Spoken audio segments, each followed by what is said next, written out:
Directamente. Bien, hoy día vamos a hablar de la hiperplasia prostática benigna. Están viendo también la imagen perfectamente, ¿no es cierto? ¿Todo está bien?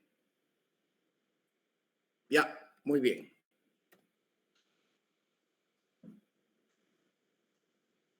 La hiperplasia prostática benigna, por algo es benigno, es un tumor benigno, que es el que más frecuentemente se presenta en los hombres y lógicamente va acompañada por la edad. El primer concepto que quiero que tomen en cuenta: tanto la hiperplasia prostática benigna como el cáncer de próstata son patologías hormonodependientes. ¿Qué quiere decir?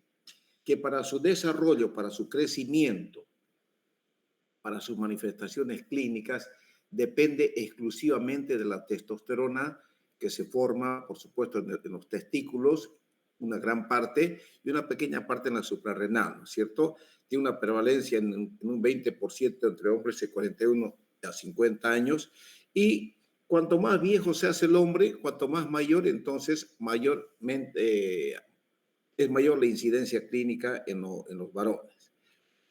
A la edad de 75 años se dice que el 50% de los hombres se quejan de disminución de la fuerza del calibre del chorro miccional. Se ha demostrado que hay una predisposición genética como factor de riesgo. Quiere decir que si mi padre tuvo patología prostática o lo operaron de próstata, hay una alta incidencia que yo también caiga en lo mismo, o sea, me operen de próstata, ¿no? Los parientes masculinos en el primer grado de estos pacientes portan un riesgo relativo mayor a 4 veces mayor. Aquí hablamos, elementos estrómicos y epiteliales conforman la próstata. Cada uno de ellos puede dar lugar a nódulos hiperplásicos. ¿Qué quiere decir esto, mis queridos amigos? La próstata, imagínense, es como una guayaba que tiene un sinfín de semillitas, ¿no es verdad? Y cada semillita uno la saborea, la come y la disfruta. Entonces, la glándula prostática, van a ver cuando les muestre las imágenes de una glándula prostática, van a ver cómo esa semilla, entre comillas, esa glándula que se llama el estroma, va creciendo paulatinamente, y no son una, son millones que van creciendo paulatinamente hasta que la próstata va obstruyendo la uretra prostática, dificultando la salida de la orina de la vejiga, lo cual ocasiona síntomas obstructivos urinarios. Entonces, se ha encontrado una correlación positiva entre la concentración de testosterona y estrógenos libres y el volumen de la hiperplasia prostática benigna. ¿Qué quiere decir esto, mis queridos amigos? Se dice que más o menos a los 38 años, ojo que son solo teorías, ¿no es cierto? Son solo teorías. El hombre está hecho tanto, o mejor dicho, el hombre presenta hormonas tanto masculinas como femeninas. Y se dice que más o menos a los 38 años existiría una especie de, una especie de gatillo donde despiertan los estrógenos, y por supuesto que esa edad comienza el desarrollo de la glándula prostática, del estroma prostático, o sea, de las glándulas prostáticas, por un influjo hormonal. ¿Qué quiere decir? Que la testosterona se transforma en dihidrotestosterona por una enzima llamada 5-alfa reductasa. Esa dihidrotestosterona es la que estimula las células prostáticas para su desarrollo. Fíjense, el aumento de la concentración de estrógeno debido al envejecimiento causa inducción del receptor androgénico. La anterior sensibiliza la próstata para la testosterona libre. Los factores tanto genéticos como ambientales que influyen en las 5-alfa reductasas son importantes en el desarrollo de la hiperplasia. Es lo que acabo de decirles, ¿no es cierto? ¿Cuál es la patogenia? Aquí está. Estos jóvenes ustedes tienen que tomar muy en cuenta y procurar aprendérselo. Tenemos la testosterona más la 5-alfa reductasa tipo 2 que actúa sobre la dihidrotestosterona, y estos a través actúan sobre la unión de receptores androgénicos en las células estromales epiteliales. Quiere decir que estos receptores androgénicos actúan en la glándula prostática mismo, o sea, en los acini glandulares, ¿me entienden? Se activa la transición de genes dependientes de los andrógenos. ¿Cuál es la fisiopatología? ¿Qué es lo que ocurre en la sintomatología? Hay un componente obstructor de la próstata o la respuesta de la vejiga. Por lo tanto, al crecer la glándula prostática, existe una obstrucción mecánica y una obstrucción dinámica. En la obstrucción mecánica existe una intrusión en la luz uretral o cuello de la vejiga, vale decir que la glándula prostática ocluye el cuello de la vejiga. Espera un ratingo, por favor.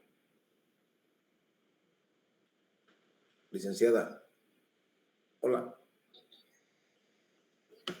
¿Cómo está, licenciada? Dígame.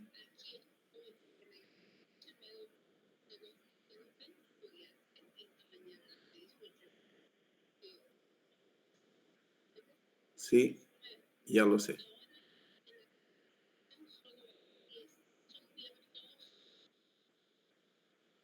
Ya, entonces yo tengo... Perdón.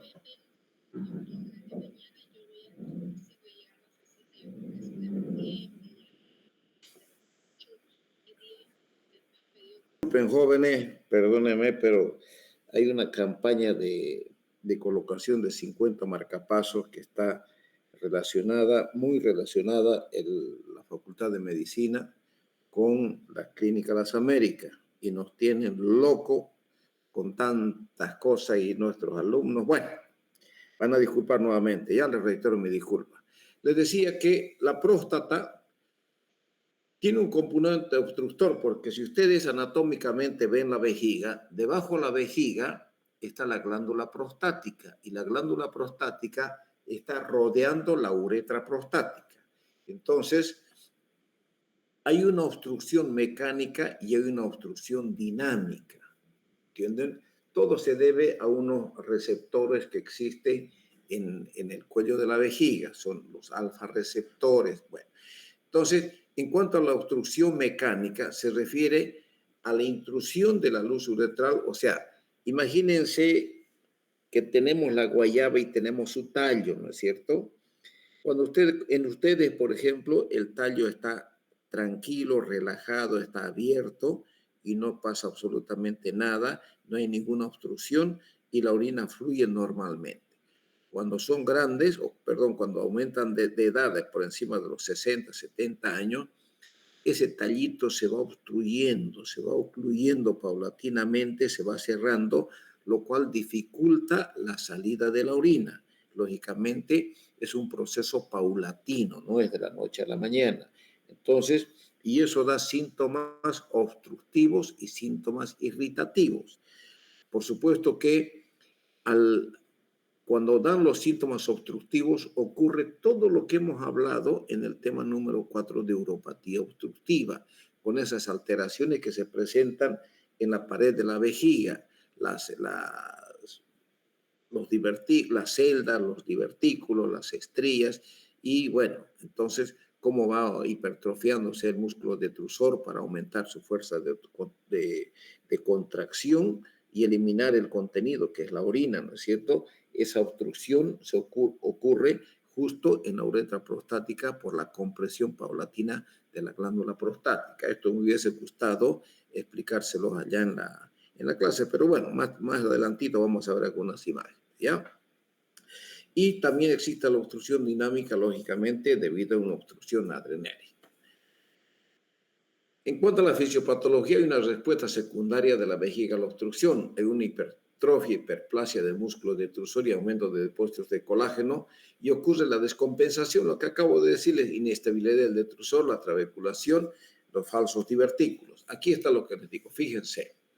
Esta es la vejiga normal. Aquí está el cuello de la vejiga, cuello liso, que es involuntario. Esta es la uretra prostática, la uretra prostática. Este es el esfínter externo y esta es la glándula prostática. En ustedes jóvenes esto está así abierto, por eso no tienen ninguna obstrucción cuando van a orinar. En las personas mayores ocurre esto. Fíjense, esta es una sola, si me permiten la expresión, es una semilla de guayabita que se creció tanto, y aquí otra semilla que crece tanto, tanto, tanto, que todas son semillas que han crecido y han obstruido la uretra prostática. Es para que me entiendan. Este es el estroma prostático, se llama estroma prostático, donde están las células prostáticas que crecen por la dihidrotestosterona, que es producto de la transformación de la testosterona por influjo de la 5-alfa reductasa. Entonces, la dihidrotestosterona es la que estimula este estroma. El estroma son las células prostáticas para que se hipertrofien. Fíjense de qué tamaño.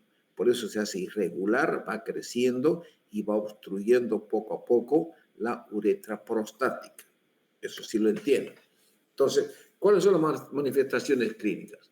La obstrucción mecánica y la obstrucción dinámica. ¿Cuáles son los síntomas obstructivos? Dificultad para iniciar la micción, chorro débil, hay una intermitencia en la micción, existe un esfuerzo porque realizamos la maniobra de Valsalva para vencer la resistencia y, lógicamente, cuando la próstata se va creciendo más, todavía la micción se puede producir en 2 tiempos. ¿Qué quiere decir esto? Va orinando el paciente y vence por una parte la resistencia que existe en la uretra prostática. Entonces el músculo detrusor se cansa, entre comillas, sale una parte de orina, pero siempre el paciente siente que no orina toda la orina, no sale toda la orina.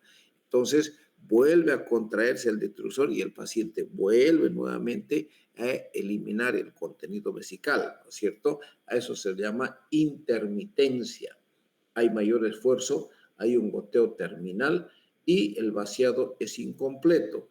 Cuando se vacía incompletamente la vejiga, queda orina dentro de la vejiga, entonces esa orina cambia de pH. Al cambiar de pH, provoca infección. Y si ustedes ven una orina detenida, sabemos que la orina está compuesta de agua, sustancias orgánicas e inorgánicas. Y la sustancia orgánica e inorgánica precipita uniéndose los cristales unos con otros para formar un cálculo en la vejiga, ¿no es cierto? Entonces, ¿cuáles son los síntomas irritativos? La polaquiuria, el tenesmo vesical, la mixturia, esto por estímulo de las fibras A y C. En cuanto a la exploración física, hay que hacer, fíjense, el tacto rectal, que se está haciendo el tacto rectal, donde prácticamente uno tiene que evaluar el tamaño y la consistencia de la próstata, el agrandamiento si es liso, suave y elástico. Ustedes tóquense con el dedo índice la nariz, el lóbulo de la nariz, y no es así mismo se siente la glándula prostática, ¿ya? Hay que hacer una exploración neurológica orientada. Es muy importante la solicitud del antígeno prostático específico, la biopsia y el tacto transrectal, perdón, aquí están fijando el dedo, entra y toca la próstata, ¿no es cierto?, a través del recto. En cuanto al laboratorio, siempre se debe pedir un examen de orina. Nunca deben de... ¿Se acuerdan que hablamos en la práctica? En todo paciente urinario que pertenece a la rama de urología, tenemos un padrón. ¿Se acuerdan que hablamos en las clases prácticas donde se pide una serie de estudios en un paciente prostático? No siempre que va a ir a la cirugía, sino en su estudio, hemograma, glicemia, uracreatinina, PSA, orina, urocultivo. El perfil renal es muy importante, ¿ya? Y el PSA, saben que es una prueba laboratorial que hoy en día no debe faltar dentro de las solicitudes de laboratorio en un paciente que se investiga alguna patología prostática. Fíjense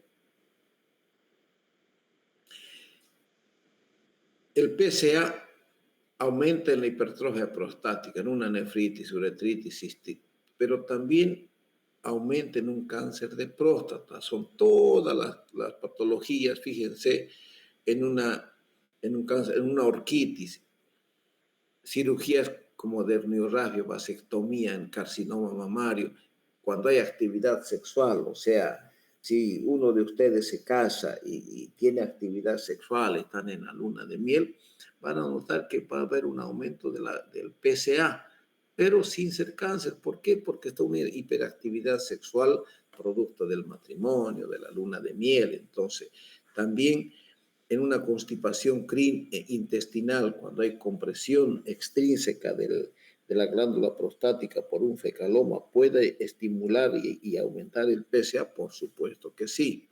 En un un tacto rectal,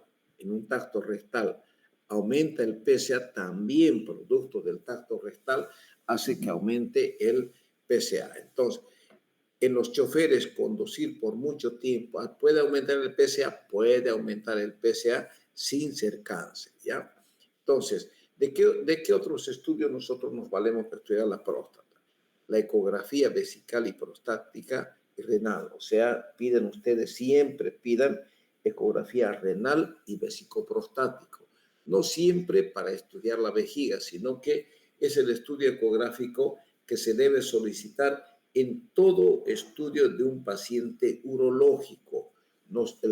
La vía urinaria no solamente es la vejiga y la próstata, siempre se tiene que ver riñón, vejiga y próstata. Es importante observar el riñón, ya que un sistema pielocalicial dilatado indica una causa obstructiva potencialmente reversible de insuficiencia renal o la formación de litiasis. Fíjense, aquí está una urografía excretora. Aquí está la vejiga, aquí tenemos una urografía, aquí está el medio de contraste. Fíjense, otra urografía, aquí está la vejiga, están eliminándose los contrastes en forma bilateral, ¿no es cierto? La ecografía transrectal, fíjense, hoy en día, mis queridos jóvenes, ¿para cuándo se debe hacer la ecografía transrectal? La ecografía transrectal principalmente, nosotros solicitamos y hacemos una ecografía transrectal cuando sospechamos de un cáncer de próstata. ¿Por qué? Porque dentro de la glándula prostática vamos a encontrar alguna zona hipoecoica que nos va a hacer sospechar del cáncer. Esa zona hipoecoica al tacto se siente como un nódulo duro,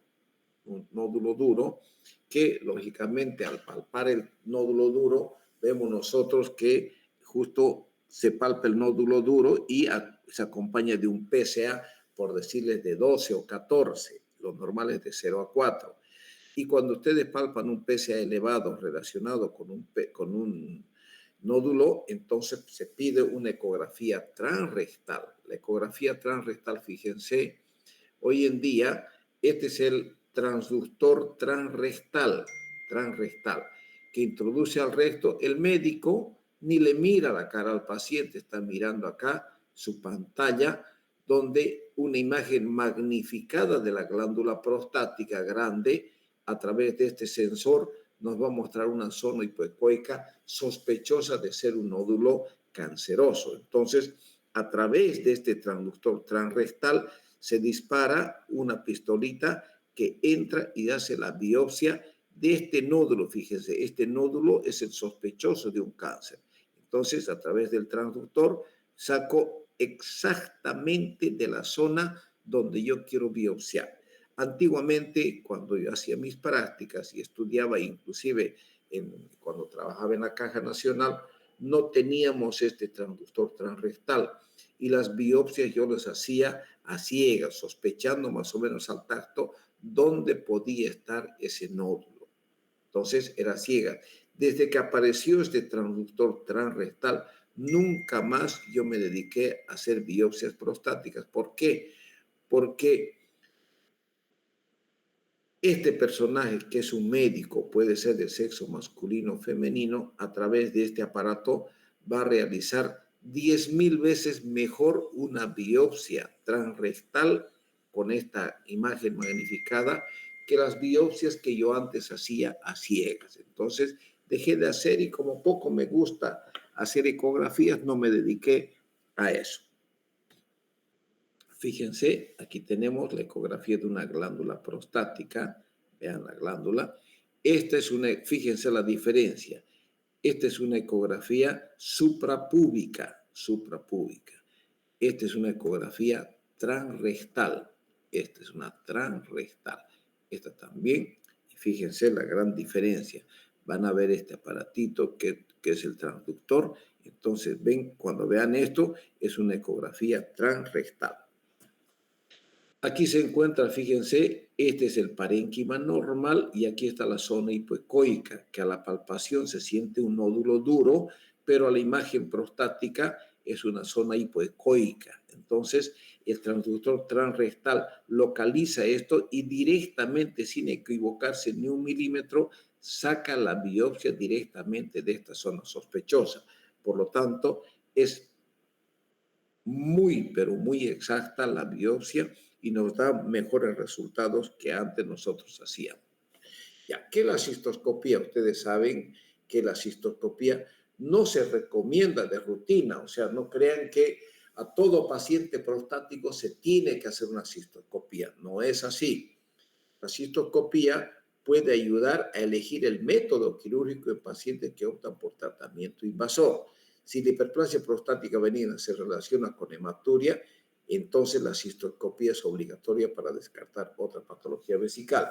A lo largo de la práctica hemos visto nosotros la cistoscopía, ¿se acuerdan? En ese paciente con cáncer de vía excretora que hemos visto durante la práctica, y yo les envío unas imágenes a ustedes de una cistoscopía que le hice del meato derecho, donde prácticamente se observaba la salida de sangre. ¿Por qué? Porque la imagen ecográfica y la tomografía no fueron concluyentes para mí, no fueron muy buenas las imágenes. Me vi obligado a hacer la cistoscopía y les mostré ahí cómo el riñón está eyaculando orina sanguinolenta. Y yo lo veo directamente, objetivamente, la sangre que sale del meato.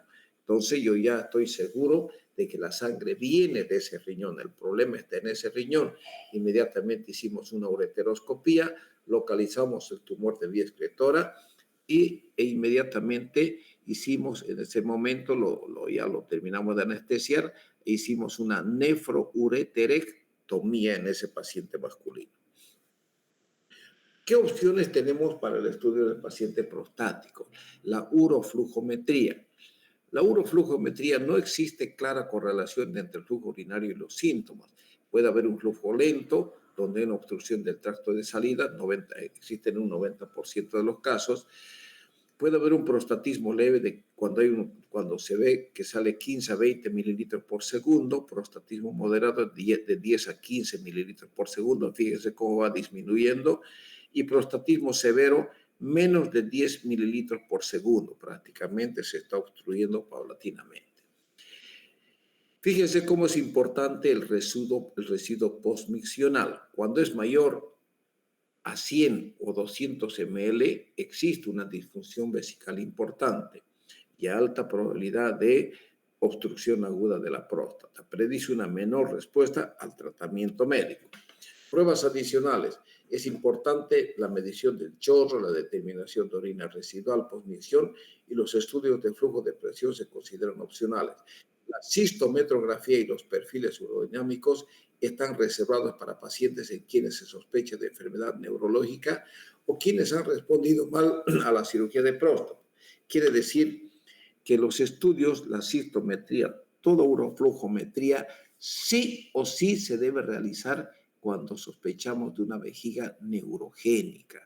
Por ejemplo, un paciente diabético puede complicarse con una vejiga neurogénica, puede. Un paciente con un mielomeningocele puede presentar vejiga neurogénica, puede. Un paciente con una alteración del sacro puede presentar una vejiga neurogénica, claro que sí. Entonces, en esos pacientes sí es imperativo realizar una uroflujometría. El tratamiento médico nosotros utilizamos los alfa bloqueantes. Fíjense, aquí está casi cerrada la próstata, ¿no es cierto? Aquí, utilizando el medicamento, prácticamente se abre. Aquí dice sin alfa bloqueador. Entonces, cuando nosotros veamos la imagen contrariamente. Cuando nosotros tenemos un paciente obstruido, se está obstruyendo, utilizamos una tamsulosina, que es un alfa bloqueante. La tamsulosina nos abre así la uretra porque actúa a nivel de la cápsula prostática. Al relajar la cápsula, prácticamente la uretra se abre y el paciente orina mejor. La clasificación del tratamiento médico y dosis. No les voy a preguntar, jóvenes, a ustedes las dosis, ¿me entienden? ¿Por qué? Porque sería tratamiento de la especialidad. Los efectos secundarios de los alfa bloqueantes puede causar una hipotensión ortostática, mareo, cansancio, la eyaculación retrógrada, la rinitis y la cefalea. ¿Qué es la eyaculación retrógrada? Cuando nosotros utilizamos el alfa bloqueante, entonces fíjense, así es el cuello de ustedes, así está la uretra. Cuando los jóvenes y los hombres que todavía tienen próstata tienen una relación sexual, este cuello se cierra, automáticamente se cierra, y el líquido seminal que viene de la vesícula viene al conducto eyaculador y sale por la uretra. Entonces toda la glándula se contrae y el líquido seminal viene para afuera. Eso es fisiológicamente. Pero cuando utilizamos un alfa bloqueante o cuando hay vejiga neurogénica o cuando hay un paciente diabético con complicación ya de vejiga neurogénica, fíjese, el cuello está abierto. Entonces el hombre tiene una relación sexual y como el cuello está abierto, entonces en vez que el líquido seminal venga para afuera, se va hacia la vejiga. Esa es la eyaculación retrógrada. Eso ocurre cuando, les reitero, cuando se utilizan los alfabloqueantes, como es la famosa tamsulosina, pero vuelve a eyacular normalmente cuando el paciente deja de consumir o deja de tomar la tamsulosina. ¿Cuáles son los efectos? Aquí está la cefalea, la rinitis, que ya lo describí.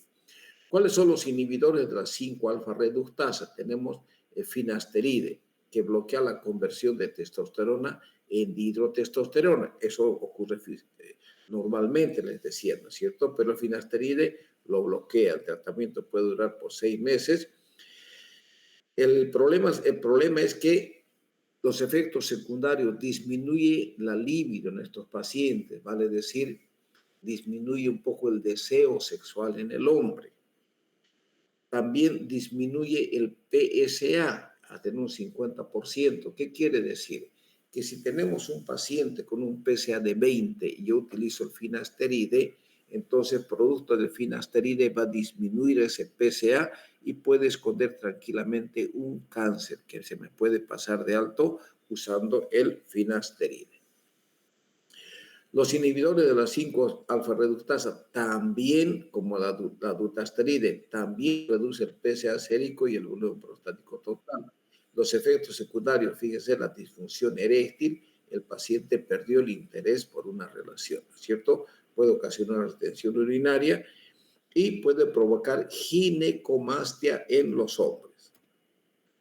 El tratamiento combinado se puede utilizar un alfa bloqueador y un inhibidor de la 5-alfa reductasa, como de ser la doxazosina y el finasteride. Esto, lógicamente, no les voy a preguntar, jóvenes, solamente que sepan para qué sirve la tamsulosina, en fin.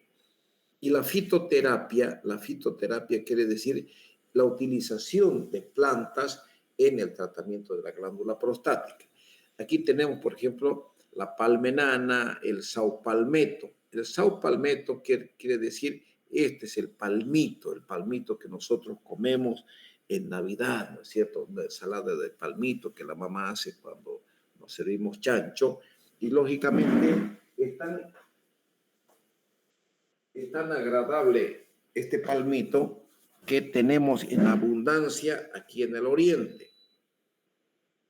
¿Por qué? ¿Por qué se habla del palmito? Porque fueron unos científicos americanos a convivir con los nómadas, los selváticos en el Brasil son nómadas, ¿no es cierto? Vale decir que se trasladan de un lugar a otro en la selva. Y se vio que los viejitos no tenían ningún problema obstructivo y orinaban sin ningún problema. Entonces, estos científicos observaron que se pusieron, mejor dicho, a investigar por qué estos viejitos no tenían problemas obstructivos urinarios y descubrieron que se basaba netamente en el tipo de alimentación que prestaban estos selváticos. La alimentación básica era pescado y harina de palmito. El palmito lo molían y, en fin, consumían en grandes cantidades el palmito. Y cabalmente, ¿por qué eran nómadas? ¿Por qué? Porque se trasladaban de un lado a otro. Iban a un lado donde sabían que existía harto palmito, se ponían a vivir en ese lugar un buen tiempo, consumían pescado y sabían que había palmito y comían abundantemente el palmito. Terminaban el palmito, emigraban a otro lugar, levantaban sus pinchas, iban a otro lugar y prácticamente a otro lugar donde había abundantemente palmito. Consumían el palmito juntamente con el pescado y ellos vieron que el sao palmetto ya lo sintetizaron y lo volvieron un medicamento y hoy en día se administra a todo paciente prostático. Eso se llama la fitoterapia. El tratamiento quirúrgico para la cirugía de próstata, nosotros tenemos la cirugía endoscópica, se llama resección transuretral de próstata. Vamos por el conducto de la uretra y prácticamente vamos retirando paulatinamente el tejido prostático. La incisión de la próstata, la cirugía es más rápido y menos mórbido la recuperación. Reporta más bajo de eyaculación retrógrada. La técnica son 2 incisiones, con un bisturí de Collins en posición que ocupa a las 5 y a las 7. La vaporización transuretral de la próstata usa un foto o electrofulguración para escindir el tejido prostático. Aquí prácticamente, en otras palabras, la queman a la glándula prostática. Pero ¿cómo se hace esto? Existen unas sondas que se introducen dentro de la uretra y justo en la parte donde está el dispositivo, porque son sondas especiales, se conectan a una máquina y esa máquina produce calor en ese local, en ese lugar justo donde está la uretra prostática.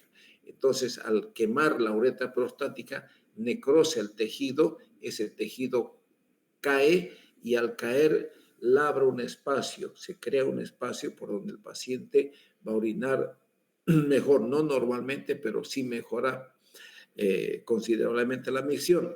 Es un tratamiento que se ha demostrado que no es de los mejores, pero en su tiempo se utilizó. La enucleación de la próstata con láser de Olmio. Hoy en día existe en Santa Cruz este aparato, el láser de Olmio, pero también, jóvenes, el problema que existe, pero el problema es el costo, es prohibitivo para mucha gente, solamente alguna gente que puede pagar utiliza el láser de Olmio. Entonces, generalmente todos hacemos la resección endoscópica de próstata y mucha gente dice, opéreme con láser, y creen que es láser, pero no es láser, es la resección endoscópica de próstata, porque la cirugía con láser, antes de todos estos problemas económicos, en fin, costaba más o menos unos $12,000 el uso del láser de Olmio para la cirugía prostática. ¿Quién tiene para pagar $12,000? Nadie, ¿no es cierto? Hoy en día. Entonces, se hace la resección endoscópica de próstata. La prostatectomía simple es lo que más hacemos nosotros en el Hospital San Juan de Dios, donde nosotros hacemos una incisión en el hipogastrio. Fíjense, aquí metemos la mano dentro de la vejiga y hacemos una enucleación digital de próstata, trigonizamos, colocamos sondas, cerramos la vejiga, un drenaje en espacio de Retzius, suturamos la poneurosis, la línea alba, suturamos la piel y ahí se acabó la cirugía. Entonces, la termoterapia transureteral con microondas se realiza con una sonda transuretral. No es transureteral, es transuretral. Está mal, por favor, corrijan, es transuretral. Se han documentado mejorías con este tipo de tratamiento, mejora la velocidad del chorro, pero tampoco no es una cosa que nos enorgullezcamos de que se soluciona, no. La solución es temporal, por un tiempo, pero nosotros tenemos que ser honestos con los pacientes, decirle que esto está indicado para solo cierto tipo de pacientes, no para todos los pacientes. Y hoy en día la patología prostática prácticamente cunde aquí en Santa Cruz, ¿no es cierto? Bien, jóvenes, esto es lo referente a hiperplasia prostática. El martes vamos a hablar